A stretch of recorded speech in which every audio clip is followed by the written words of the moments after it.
Hello everyone. I hope कि आप लोग अच्छे होंगे। आज की क्लास में हम पढ़ेंगे स्टूडेंट कार्ड एपीआई। क्या पढ़ेंगे? Student card API. Last class में हमने सिर्फ एक मैसेज रिटर्न किया था। आज हम रियल बैकएंड डेवलपर बनने जा रहे हैं। आज हम रियल डेटा सेव करना एंड गेट करना सीखेंगे। पहले हम आईडी ओपन करते हैं। ये हमारा आईडी ओपन हो गया है। ओके,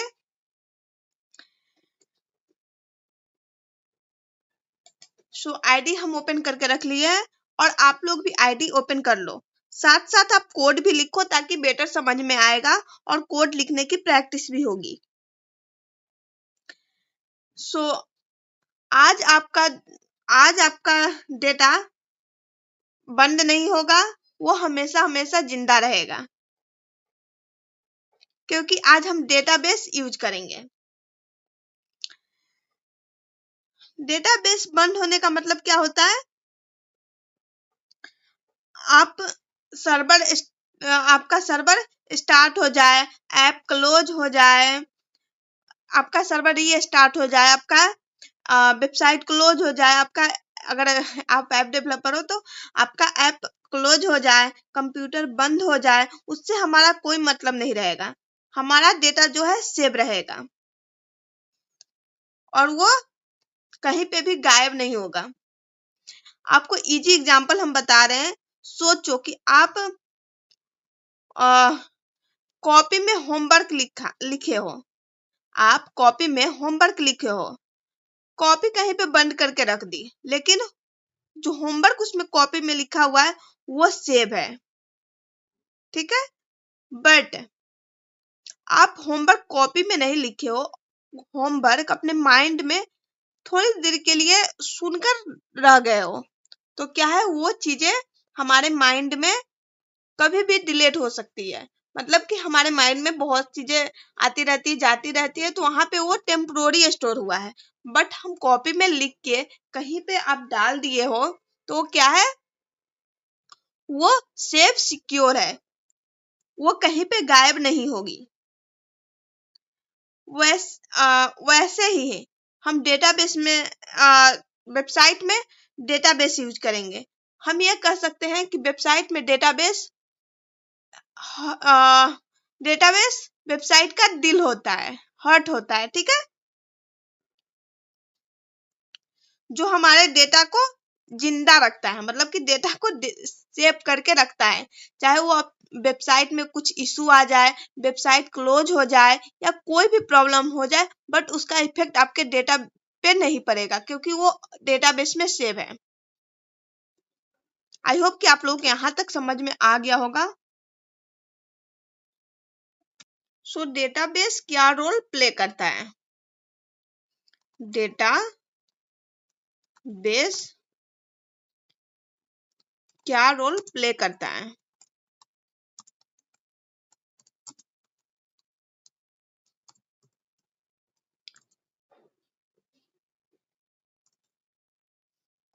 टेम्पोररी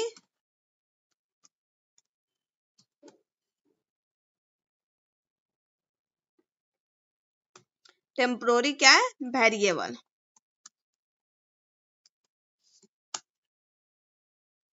परमानेंट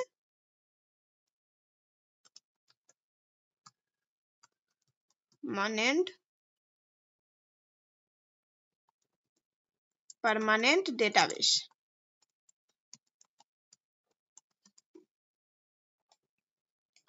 टेम्पोररी क्या है? Variable and permanent database. अगर वेबसाइट बंद हो जाए, ठीक है, या लैपटॉप रीस्टार्ट हो जाए, फिर भी आपका डेटा डेटाबेस में सेव रहेगा। ठीक है, उसका नाम है डेटाबेस। फिर भी आपका डेटा सेफ रहेगा। वो कहाँ पे सेफ रहेगा? वो डेटाबेस में सेफ रहेगा। तो डेटाबेस क्या है? आप डेटाबेस कह सकते हो कि ये बैकएंड का हार्ट है। क्या है? बैकएंड का हार्ट है। जैसे कि बैकएंड क्या है, हर्ट है। बैकएंड बिना डेटाबेस वैसे ही है जैसे कि बिना इंसान के, बिना दिल का इंसान, मतलब कि बिना हार्ट का इंसान। बैकएंड में डेटाबेस का इम्पोर्टेंस क्या है, जैसे कि इंसान बिना हार्ट के है, सेम वैसा ही। अब हम देखेंगे MySQL database setup. MySQL database setup.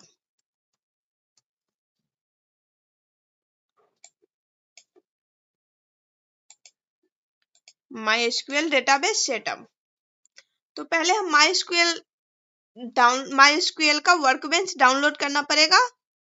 तो उसके लिए हम ब्राउजर पे चलते हैं। हम ब्राउजर पे चलते हैं और यहाँ पे हम डाउनलोड करेंगे MySQL। Download MySQL download.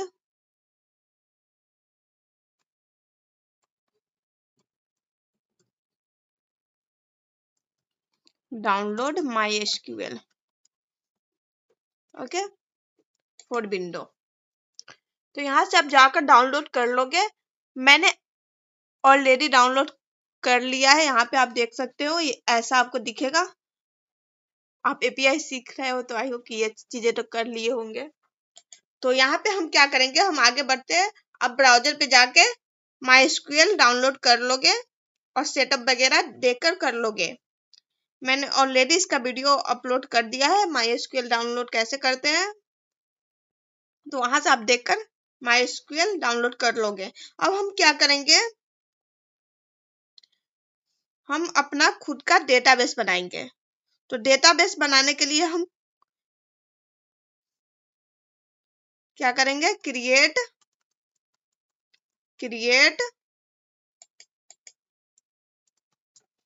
Database, create database और डेटाबेस का नाम क्या रखेंगे, स्टूडेंट डीबी।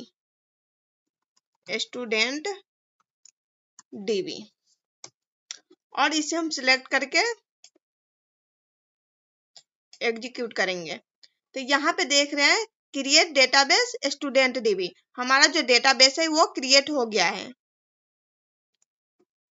इस डेटाबेस के अंदर हम स्टूडेंट का डाटा स्टोर करेंगे। स्टूडेंट डीबी के अंदर हम स्टूडेंट का डेटा स्टोर करेंगे। अब हम चलते हैं अपने आईडी पे। अपने आईडी पे जाने के बाद हम क्या करेंगे, पहले एक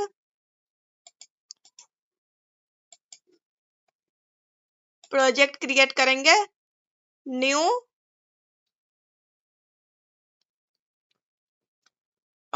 स्प्रिंग एसटीएस प्रोजेक्ट। नाम क्या देंगे, cord API.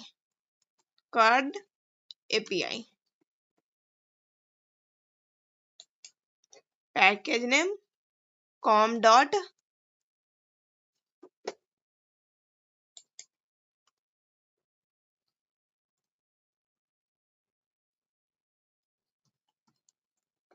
Cord API com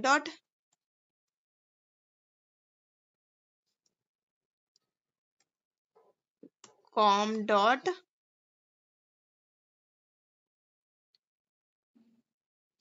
API ही कर देते हैं।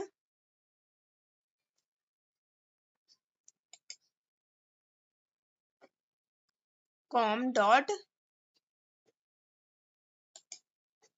स्टूडेंट और इसका हम स्टूडेंट मैनेजमेंट डाल देते हैं या नहीं रहने देते, कर्ड स्टूडेंट एपीआई। ये परफेक्ट है।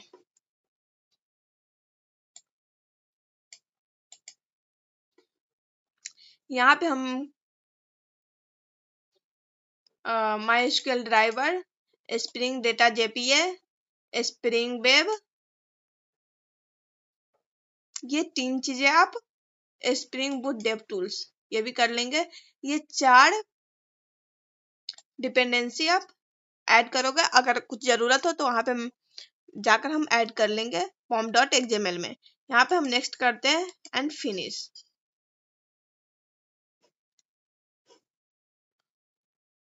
थोड़ा सा टाइम लगेगा तो ये क्रिएट हो जाएगा। अब आपके मन में हो रहा होगा यहाँ पर तो हम सिर्फ और सिर्फ डेटाबेस क्रिएट किए हैं, टेबल तो क्रिएट ही नहीं किया है। तो इसकी चिंता आप मत कीजिए, टेबल स्प्रिंग बूट आपको क्रिएट करके दे देगा। धीरे धीरे आपको सारी चीजें समझ में आने लगेगी। तब तक के लिए आप थोड़ा सा पेशेंस रखिए।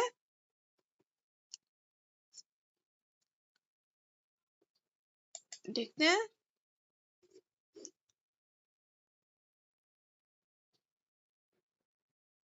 Student API,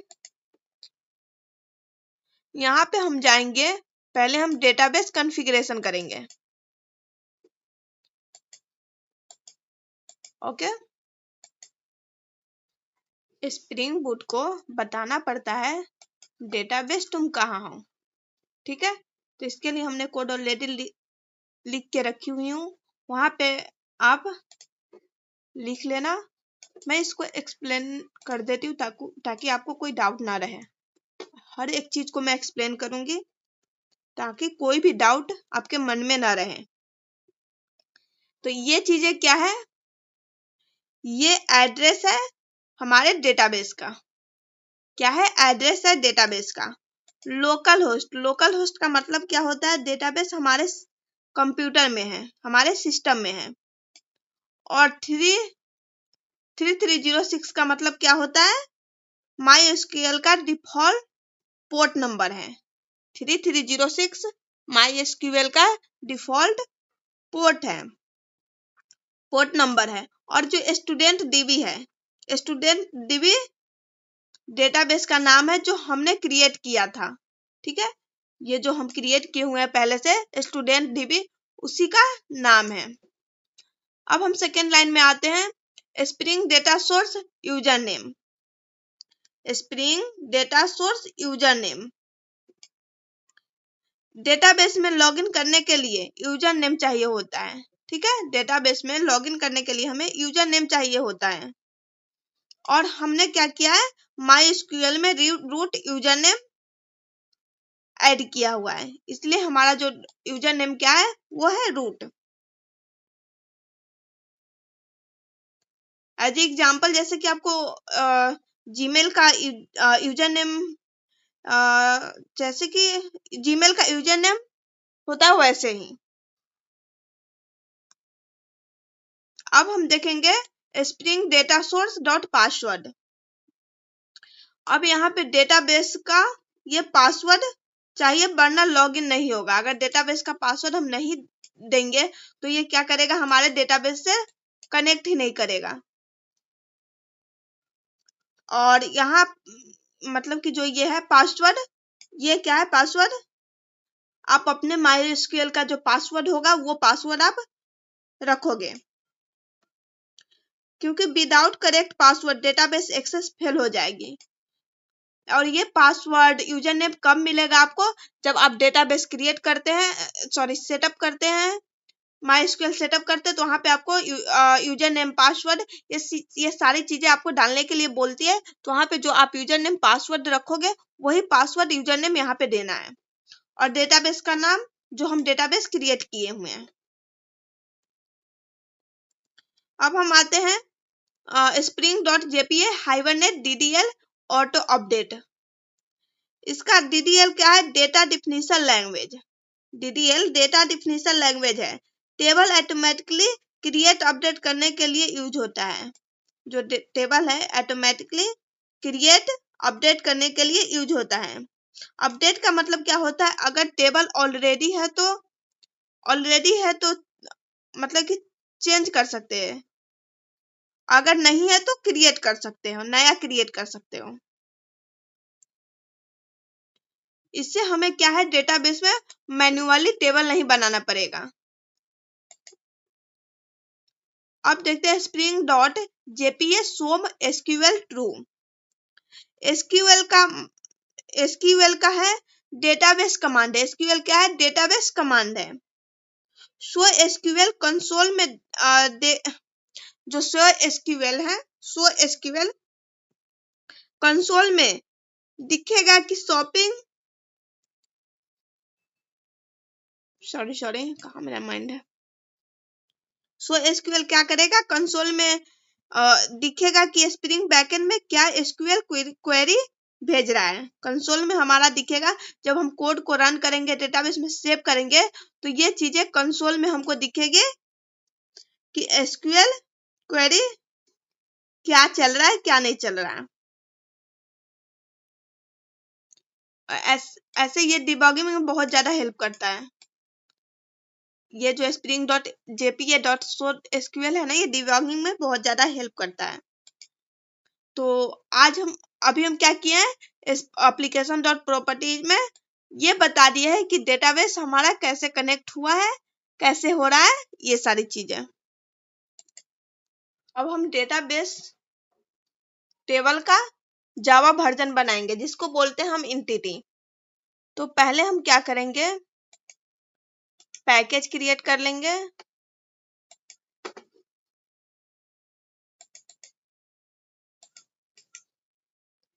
package student com dot student dot model,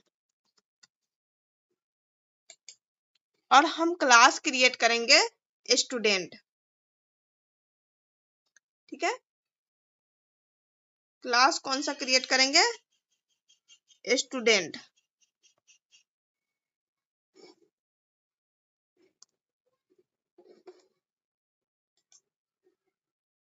new class, यहाँ पे स्टूडेंट क्लास क्रिएट करेंगे। स्टूडेंट क्लास क्रिएट करने के बाद फिनिश कर दिए। सो ये हमारा स्टूडेंट क्लास क्रिएट हो गया। अब यहाँ पे हम कुछ डेटा लेंगे। सो यहाँ पे प्राइवेट स्ट्रिंग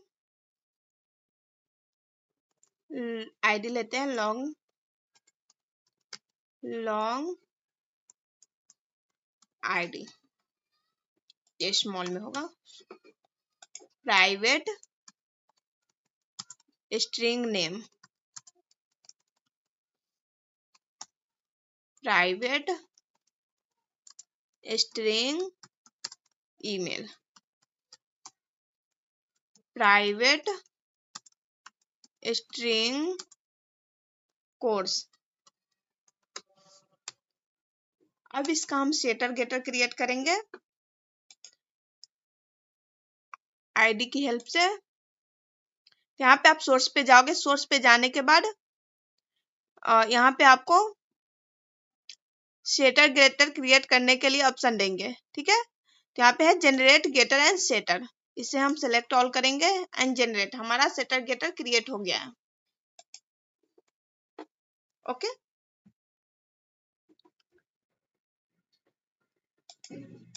इस क्लास को हम एंटिटी टेबल बनाएंगे। ये जो एंटिटी है, ये हम यूज करते हैं ताकि हमारा टेबल बन जाएगा। एंटिटी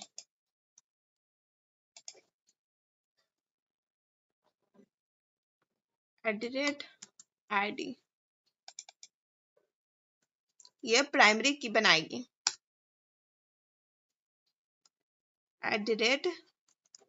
@generated value,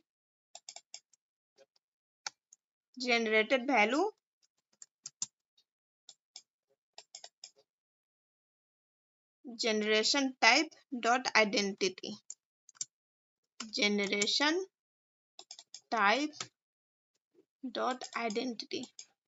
ओके, ये जनरेटेड वैल्यू है, ऑटो इंक्रीमेंट के लिए है। प्राइवेट लॉग आईडी है, जो आईडी है वो ऑटो इंक्रीमेंट होगी। अब हम चलते हैं। सो हमारा ये एंटिटी जैसे ही क्लास आप लिखते हैं, जैसे ही जावा क्लास लिखते ही डेटाबेस टेबल बन जाती है। इसे कहते हैं ORM मैजिक। ठीक है। और ये जो टेबल बनेगी किस नेम से बनेगी? स्टूडेंट से नेम से। अगर आप चाहो तो इसका नेम भी चेंज कर लोगे, बट हम आगे की वीडियो में बताएंगे कैसे नेम चेंज करना है।